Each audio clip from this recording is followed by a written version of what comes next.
What is going on? Good afternoon. Good afternoon. We are live.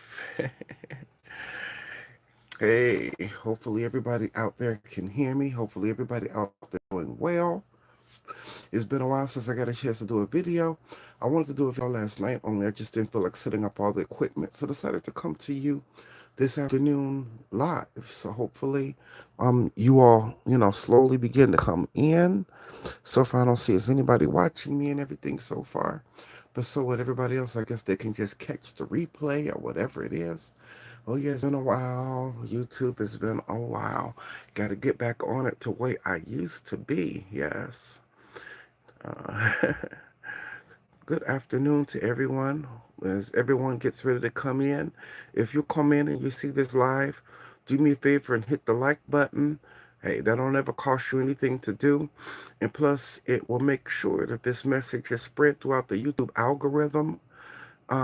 So yeah, if you come in, do that for me. I mean, I greatly appreciate it. Throat's a little bit off or whatever. I guess it's just like the change in temperature here in Chicago. Today it's like 80 degrees. The other day we had like a high of 70 something. And then I hear Thursday it's only going to be up to like only 60. So yes, we can definitely see that the weather is beginning to break and that the fall is definitely coming in. And that 2025 is just steadily moving. Happy Monday, happy September 1st to everyone, and most of all, happy Labor Day. Hopefully, everybody is having a wonderful time during this last official holiday of summer. Hopefully, everybody's having a wonderful time with their families, or whoever you choose to do it or have it with. It's a beautiful thing. Let me see if anybody's still watching me. Oh boy. Nah, so far not me. But so far I'll go on and say what I got to say. Um because I'm just gonna make sure that whatever I'm gonna say, everybody they can just always catch the replay later on. But I'm gonna be before you for a few minutes. So I'd just like to say good afternoon to all of my many friends, also to my many enemies. Once again, it's your friend, brother, and humble servant Roosevelt coming back at you live on Labor Day, September 1st, 2025, on this afternoon right here.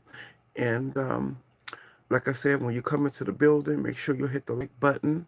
That's something you can do actually for free and tell somebody about this message. And be sure to, always leave a like or whatever. Just coming to you today. Um, because a friend of mine wanted to know what are my feelings because even though it don't seem like it's been that long, it has been 20 years since Hurricane Katrina hit New Orleans. Boy, it feels like it was only yesterday. And a good friend of mine wanted to know like how I felt about it, wanted me to give my reflections. So on this afternoon, that's what I am here to do. Like I said before, you just got to excuse my voice. It's the change in temperature and the change in the weather. Seems like it always happens or whatever to me. Anytime it's cold one day and hot another, change in temperature because the fall is steadily coming in. But hey, we're Chicagoans, we're built for this thing here. But wanted to give you my thoughts about Hurricane Katrina 20 years later. I feel that when Hurricane Katrina hit New Orleans on the 28th, 20 years ago, August 28th, 2005. Now, at the time, because I'm going to go back a little bit. At the time, I was actually, believe it or not, on my first cruise. Yes, I took a Royal Caribbean cruise with a few of my friends, a good friend of mine, her husband, and her family. Matter of fact, this stuff she probably should be watching me probably right about now because she always watches all of my videos. Matter of fact, she showed up to Chicago yesterday unexpected. It was good to see her and her son. I always enjoy that, seeing her whenever she pops into Chicago. Or even when I'm down in Texas, because that's where she lives. So I was on a cruise with her and her family. And even when I was on the cruise, there were remnants of the hurricane starting to come in then because it was a 3 day cruise that we were taking to Nassau, Bahamas. And on the morning that the ship rolled into Nassau, it had rained hard that morning in Nassau. And, that's one of the traits of a hurricane is heavy rain, but it did clear up. So I was able to go on the island and everything. I even rented me a motorbike, rode around Nassau and everything. But when I got back home, we saw that, the hurricane, it was coming into Florida. And then after it devastated Florida, it began to come a little bit much more towards New Orleans until it did devastate New Orleans. And I guess a whole lot of people, they didn't evacuate because to evacuate it cost a lot of money because even a few years ago with Hurricane Irma, they thought that Hurricane Irma was going to perform a direct hit to New Orleans, but it didn't happen. So a whole lot of people, when they evacuated, they wasted a lot of money. So the fact that it just happened, because it's just so easy to say, because even my little brother at the time was up to saying, well, when you hear about a hurricane hitting your city or your town or your state, no, you don't say nothing, you don't do nothing, you don't take time to think about it, you just get up and you leave. That's not always that easy just to leave. It takes money, time, resources. And many people in New Orleans are poor and don't have money and resources just to be able to leave like that at the drop of a hat. So no, I'm afraid it just couldn't happen. So, you had a whole lot of people who did leave after the mayor at the time, Ray Nagin, gave the mandatory evacuation of New Orleans. But then you had a whole lot of people who just decided that they were just going to ride this thing out because they didn't think it was just going to be as bad as what it was. But then the levees broke and then, it just flooded New Orleans because New Orleans, for all y'all who don't know, the infrastructure is pretty much shaped like a bowl to where New Orleans is 6 to 10 feet below sea level. So whenever you got several bodies of water, you got like one lake on one end, Lake Pontchartrain, and then on another end you have what they call the mighty Mississippi. And then on the other end you have like another body of water. So whenever the levees break and these things in the water begins to fill up the city or fill up the bowl, then it tends to stay there because it's hard to even pump this water out once it's in there. And some of the pumping stations that were set up over 100 years ago to pump this water out was really not completely doing its job. So that's what you had. I mean, it was a lot of tragedy, a lot of death. And I don't think that New Orleans was completely ready for all of this. I mean, they even opened up the Superdome. And then after a while, it just went crazy and everything in there to where the wind almost ripped the roof of the Superdome off. Excuse me. And then, water began to come in. And a lot of people, like 1,300 or more people in Hurricane Katrina drowned and lost their lives. And I understand that, snowstorms happen, that tornadoes happen, and hurricanes happen. But I have a problem a little bit much more with the response of the United States government. Because the United States government knew that these people were there and did positively, absolutely nothing to help them. And then it got to the point where they started to call the victims of Hurricane Katrina refugees. Refugees are people, the meaning of refugees, for all of you all who don't know, are people from another country coming here for asylum or for some help. These are actually American citizens. So how can American citizens who need help be called refugees? Kind of stupid, if you ask me. So it got to that point, and it got to the point where the National Guard was called in and used against these people, and then it seems like they only wanted to keep the black people in that particular area. They didn't want them to go to the Walmart across the river because across the river is a town called Gretna. They didn't even want them to go to Gretna or anything, to go to the Walmart to maybe get food or anything. And the main reason why the response is what it was is because New Orleans is a black area. And us as black people, we're always going to be put behind the eight ball in some way or another. And this is just like a whole nother example. Because Kanye West back then even made a valid point where he says the government, and most of all at the time, the president, George W. Bush, does not care for black people. That's the reason why this whole thing happened. And a lot of people, they lost their homes in the Ninth Ward and 10th Ward and 12th Ward and everything. And then even when they started to rebuild the area and regentrify the area so black people wouldn't have anything to move back to, and regentrified it just for white people to move in. And what also kills me is that, and this leads up to the situations that we're facing now with, the country doing what it always does, doing much more for illegal migrants who are mostly criminals than it does for its own citizens who are already here. Fast forward almost 5 years later. 5 years later, there is a earthquake in Haiti. Now, the United States didn't do anything as far as like federal aid, hardly to help victims of Katrina, but yet funneled all of this federal aid. Even had a couple of telethons to help the victims of the Haitian earthquake.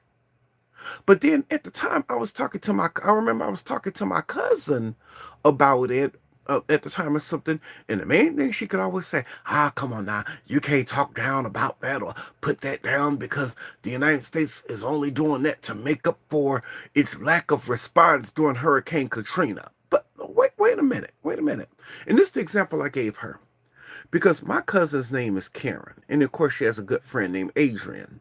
So this is the example I used.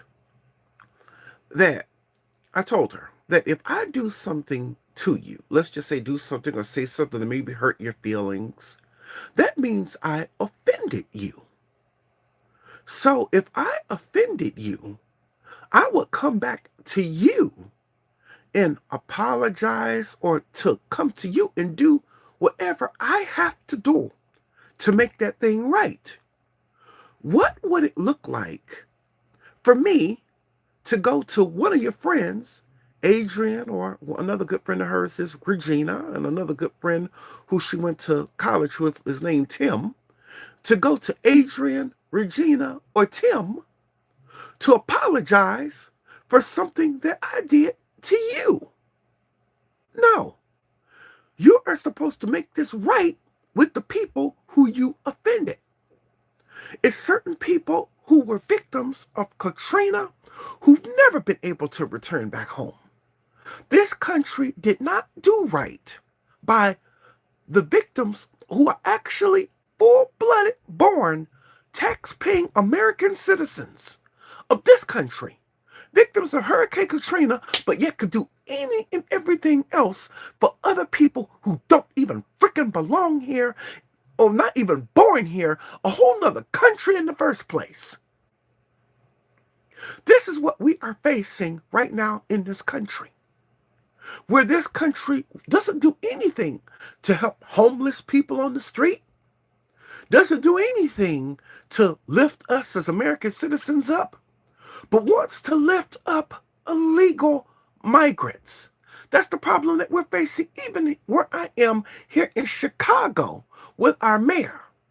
Doesn't do anything for black people who were his main voting base.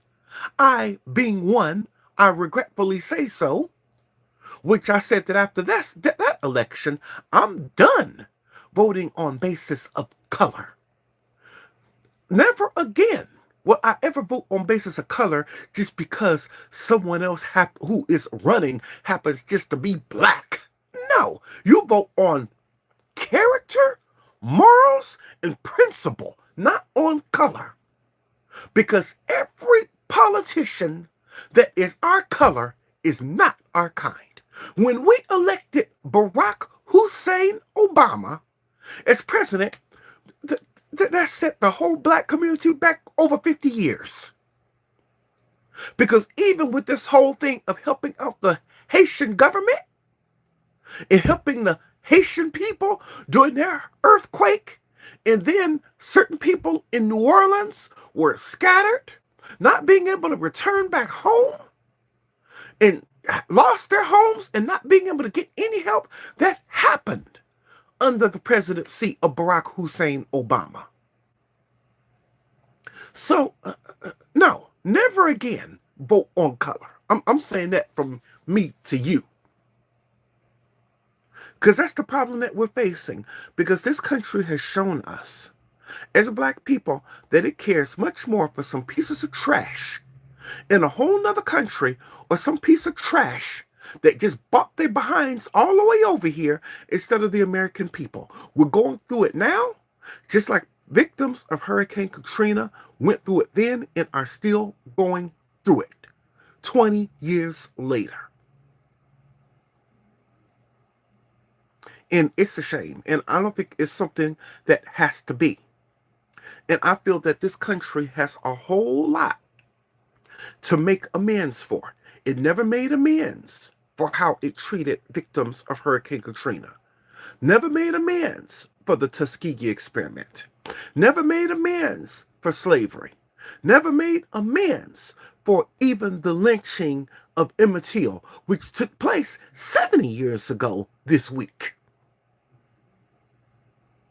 But yet, in 2020 and in 2021, during COVID, when the vaccines came out for COVID, the main people that they were trying to market the vaccine to were black people. Had all kinds of black politicians getting up there encouraging us to take the vaccine. Even had someone like Star Jones, who is a lawyer and also the judge on divorce court, getting into a field that has nothing absolutely to do with her. Her field is law, not medicine. No. Trying to encourage black people to take the vaccine, knowing the history of racism and oppression and that an unequalness that has taken place to black people. I told somebody that before you encourage me or another black person get on my case and encourage me about taking a so-called vaccine for a so-called pandemic, you have to get all this other stuff straight that you did to us first. If you can't do that, I don't want to hear crap. All this stuff, all this heavy traffic that they did that they never ever made right. This is why I know some people in this live, or if you catch the replay, might disagree with me, but this is my program, so I'm going to say it anyway. Many people disagree with me on the stance of reparations, because one of my good friends disagrees with me on the staff or on the subject of reparations. Reparations means to repair. The breach between the United States and the Black American Foundation of Black Americans has never ever been repaired. Never. Now, maybe they might have tossed us some crumbs or, let someone like a Barack Hussein Obama, who's not really black, but just a so-called person of color, but not like me or you. No, nothing like that. Or let a so-called Kamala Harris, who's not black at all, be vice president. They might have thrown us some bones or whatever over the years, but, the system is still unequal. 20 years later for Katrina. Because there's certain people in Katrina during that tragedy that it was never made right. There's some of these people, when they lost their homes, they were never ever made whole. Only thing they did was just take that area, tear down whatever they tore down, and just rebuild it and wanted to regentrify it for white people and to make it much better for white people. So black people would never come back. So 20 years later, we're still dealing with unequalness in the justice system. We're still dealing with government not treating us equal. We're still dealing with all of these things 20 years later. So, as far as I'm concerned, nothing has changed. Am I glad that a whole lot of people did survive Hurricane Katrina? Yes, I am. But for the ones who are left, what do they do now when their government during that time actually forgot them, would not even send services to even come and help them and help to get them out and help to evacuate them? They just left innocent, poor black people there to drown and die in New Orleans. And 20 years later, excuse me, it's still the same way because as black people, all over this country, and even here in the city of Chicago, with people like Karen Bass and Brandon Johnson and Gavin Newsom paying much more attention to the needs of migrants instead of the American people, we're still being left out in the cold and being left to drown today. So that are my thoughts reflecting on, you know, my thoughts of Hurricane Katrina 20 years later. God bless those precious souls and the victims of Hurricane Katrina. Even rest in peace to all of the ones who even passed away and died and drowned in Katrina. And if you did like this video and like this live, please leave me a comment. And oh, before I go that far, for all y'all who did disagree, let's get the conversation started down in the comment section because I do read the comments and I greatly appreciate what you have to say. And for everybody who did like this video, please do me a favor, give me a thumbs up. Excuse me, I greatly appreciate it. And please tune in next time for the next episode of Roosevelt Sounds Off. And tune in maybe in a couple of days because this is just a brief program note before I get off of this live. That maybe in a couple of days, I'm trying to record this program maybe tomorrow on Wednesday, where I'm trying to have on a special guest. Not going to say who the special guest is so far, but a special guest. And together, me and him are going to be talking about Donald Trump possibly sending federalized troops here to Chicago to get the crime under control. You know, is this good? Is this bad? Is this something that could hurt us? And you're going to hear both of our stances on it. You might be surprised where I land at with this stance because I haven't spoken about this until now. But me and him, we will be talking about it and be trying to chop it up this afternoon. I'm going to try to call him to see when we could set up a time to record or whatever. And when we get done, I definitely will bring that to you. So if anybody liked this video, please do me a favor, give me a thumbs up. I greatly appreciate all of it. And please tune in next time for the next episode of Roosevelt Sounds Off. And until the next video or the next live or the next time you see me, until then, I hope everyone will take care of themselves and their families. God bless all of you and your family. Happy September 1st, and most of all, happy Labor Day.